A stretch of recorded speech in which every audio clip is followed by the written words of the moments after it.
Hello guys! It's me again, Krong TV, at sa video ito pag-uusapan natin ang isa na namang napaka-interesanting pangyayari patungkol sa ating paboritong manga at anime series na Boruto, Naruto Next Generation. Pero bago ang lahat, huwag kalimutang mag-like, mag-subscribe, pinutin na rin ang notification bell upang lagi kang updated sa mga susunod na video. A, B, C, D,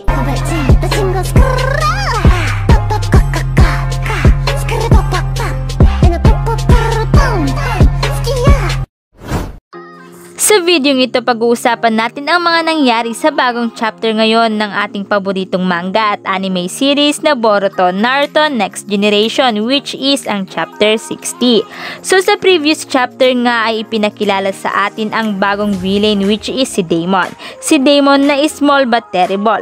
Bukod pa nga dyan, sa chapter 59 din ay nag-offer nga itong si Amado ng bagong karma para kay Kawaki, which is maaari niyang gamitin as a weapon dahil nga sa ngayon ay wala nga siyang kakayahan na upang nga kalabanin si Code at upang nga maprotektahan ang Konoha at maging si Naruto Uzumaki.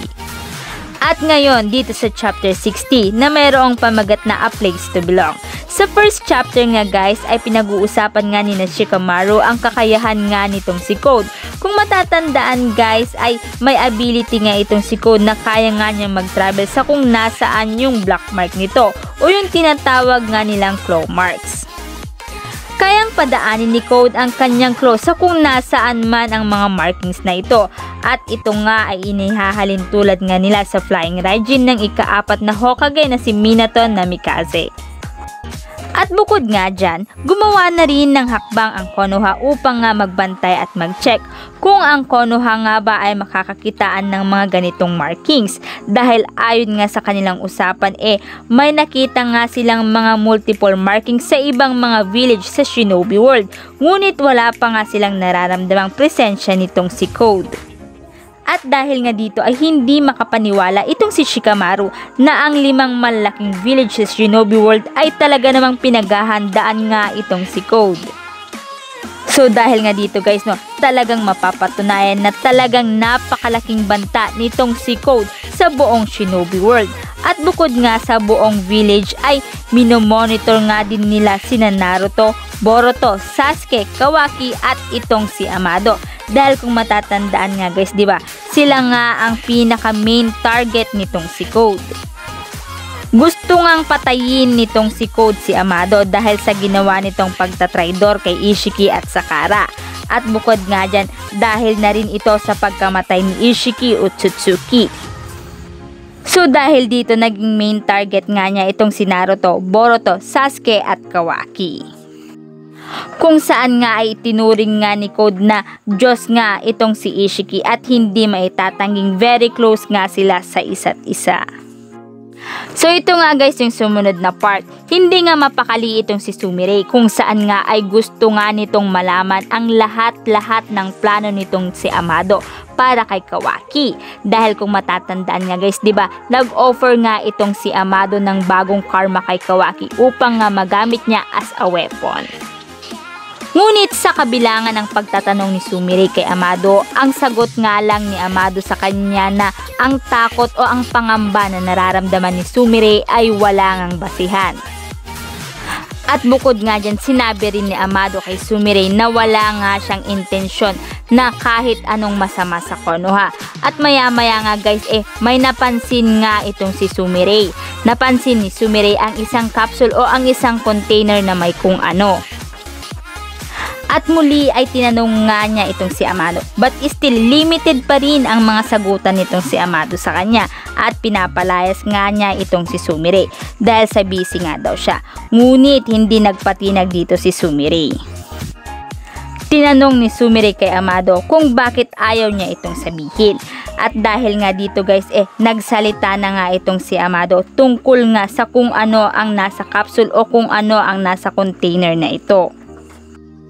Kung saan nga ay sinabi nga niya na ito ay isang powerful ally. Tama kayo guys ng pagkakarinig. Ang nasa capsule o ang nasa container ay isang powerful ally na kung totoo man ang sinasabi ni Amado, maaaring ang ally na ito ay isang cyborg na mayroong kakayahan ngang tumapat or maaaring magkaroon ito ng malaking tulong upang nga malabanan itong si Code. So dahil dito guys no, na-excite nga na naman ako sa susunod na chapter. Dahil sa ito nga na naman ang aabangan ko, ang sinabi nga ni Amado na powerful ally na ito.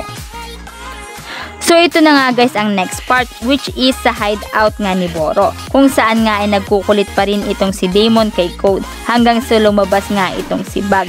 Bigla nga siyang inatake nitong si Damon. At ilang sandali nga lang habang nga nagkukulit itong si Damon kay Bug ay may nakita nga siyang 3 markings na nasa tabi niya, kung saan nga ay sinabi nga ni Code na ito nga ay ang kanyang kakayahan. Kung saan ay malaya nga siyang nagpapalipat-lipat gamit daw ang mga markings na ito. Ipinakita ni Code kay Damon ang nagagawa nga ng mga markings na ito. Sa pamamagitan ng mga markings ay nakuha ni Code itong si Bug mula nga sa kamay nga nitong si Damon papunta sa kanya, at namangha at nagustuhan nga ni Damon ang ability na ito ni Code. Pagkatapos nga nito guys ay tinanong naman ni Code kung papaano naman nag-work ang ability ni Damon. Ngunit noong akmangang ipapakita ni Damon ay pinigilan siya nitong si Ada, kung saan ayon kay Ada hindi pa ito maaaring ipaalam. At dahil nga dito guys nagulat nga itong si Code at sinabi nga ni Code na hindi nga daw siya pinagkakatiwalaan ni Ada. Ngunit ayon naman kay Ada, nasabi na nga daw niya ang dapat malaman nitong si Code, kung saan nga ay nagre-reflect nga ng mga pag-atake ang kakayahan nitong si Damon. At dagdag pa nga nitong si Ada, sandali pa nga lang silang nagkakakilala at kinakailangan pa nga ng panahon upang nga ipakita sa kanya lahat ni Ada. And lastly guys, ito na guys ang last part, which is maybe ito yung related nga sa title ng chapter 16 na A Place to Belong. Kung saan nga ay nasa bilihan itong si Kawaki at napansin nga na may 2 tao ang parang pinag-uusapan siya. So dahil dito nag-flashback na naman nga sa kanya ang mga sinabi nitong si Jigen na siya ay ginagamit lang at wala ngang lugar para sa kanya. Dahil nga dito ay nagmuni-muni na naman itong si Kawaki. Ngunit sa pag-iisip nga ni Kawaki ay dumating itong si Naruto at kinausap siya upang umuwi at kumain dahil nga sa si Hinata ay naghanda nga ng dinner. Ngunit tumanggi nga siyang kumain bagkos ay sinabi nga niya na gustong-gusto nga niya ang lugar na kinakatayuan niya. So parang nakatayo nga siya guys dun sa rebulto ng mga Hokage. Sinabi nga dito ni Kawaki na gusto nga daw niya ang view dito at ang ganda nga daw itong pagmasdan ang village na pinoprotektahan nga nitong si Naruto. Ngunit dagdag ni Kawaki na wala nga siyang lugar sa village na ito, na kung saan ay tama ang mga sinabi ni Jigen sa kanya.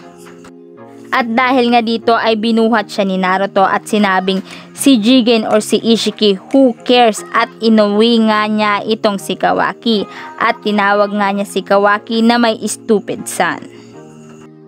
Pagka-uwi nga nila ay maraming ang hinanda itong si Hinata para nga sa late welcome party nila kay Kawaki, at binigyan nga ni Boruto si Kawaki ng headband or forehead protector dahil sa ito nga daw ay magiging ninja na.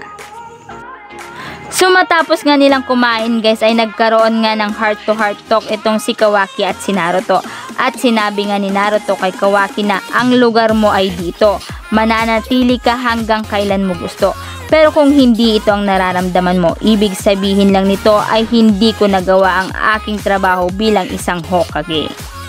Bukod nga dyan guys ay sinabi rin ni Naruto kay Kawaki na wag mag-alala kay Code dahil mahanap din nila ito. Dahil nga sa sinabi ni Naruto, naisip ni Kawaki ang sinabi ni Amado sa kanya sa pagkakaroon nga ng kapangyarihan sa pamamagitan nga ng Karma Seal. At dito guys ay parang gusto na nga ni Kawaki na tanggapin ang offer ni Amado dahil ayon sa kanya may isang bagay lang siya na maaaring gawin upang nga maprotektahan ang Konoha at maging si Naruto. So maaaring ang bagay na ito guys ay ang Karma Seal nga na binabanggit nga ni Amado. So dyan nga guys nagtapos ang chapter 16 ng Boruto Naruto Next Generation. So parang napansin ko guys sa chapter na ito ay binigyan na tayo ng hint or clue sa kung ano ang naging dahilan ng paglalaban nga ni Kawaki at ni Boruto sa future footage na ipinakita sa atin sa episode 1 or sa chapter 1. 虜になって